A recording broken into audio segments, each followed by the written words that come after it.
Make a date with Reverend Dr. Ebenezer Markwei at 6 a.m. from Monday to Saturday on Graphic Online via Facebook and YouTube as he expounds on matters of faith. Graphic Online, truth and accuracy every day.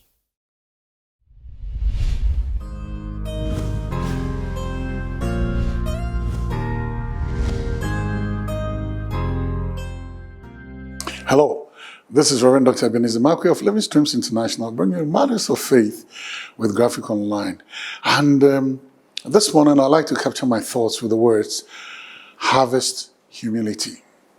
You know, I'm still looking at the story of Peter at the lakeside Gennesaret, where, he had stared at failure in the face, not even stared at failure in the face. He had eaten the bread of failure, where he had toiled all night and caught nothing. And then all of a sudden, Jesus comes through, God comes through, or God came through, and all of a sudden, his harvest, his song of failure became a song of victory, his song of loss. And having caught nothing, all of a sudden, his song of famine all of a sudden became a song of harvest. But let me just say that his dirge of famine suddenly became an area of victory. Now, one of the things that was very interesting. Now, the Bible said something that immediately, Peter caught that great draught of fish. The Bible says he went down on his knees. He bowed. He went down on his knees, and then he began to talk to Jesus and say, listen, I'm seeing that this is too much for me. And then I realized something. Success made Peter humble. Success made Peter humble. Oh, wow. Sometimes you see the character of people, the real character of people, when they are successful. Success makes you lift up your shoulders. Success makes your head swell bigger than Humpty Dumpty. Success makes you arrogant. Success makes you that is it. All of a sudden, your shoulders have developed a new structure. All of a sudden, your head or your nose is up in the air. And there are many people that success betrays their real character. Success really exposes who they are.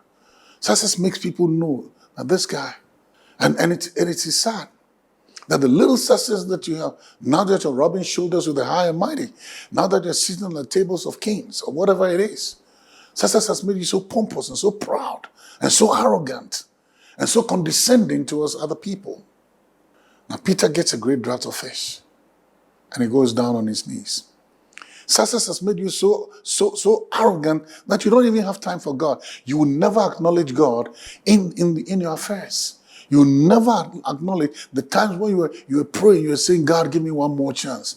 You will never even acknowledge the time you were going to church and you were serving in the house of God and doing all the things, doing the menial jobs.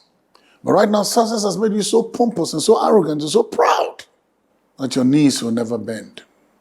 Well, keep going that way. But for Peter, his harvest made him humble. I wonder what your harvest is doing to you. Is your harvest making you a caricature? Is your harvest just destroying your character? Is your harvest making you so pompous that you have become a pompous monster?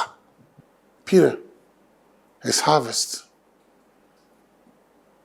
made him humble. One of the things I always say, if you know where God takes us from, if you really know what God did in the story of your success, there's no need to be proud. There's every reason to say, grace made the difference in my life. There's no need to be proud. Grace makes the difference. Well, the choice is to marry your harvest with humility or to marry your harvest with pride. It's always your choice. So, see you later.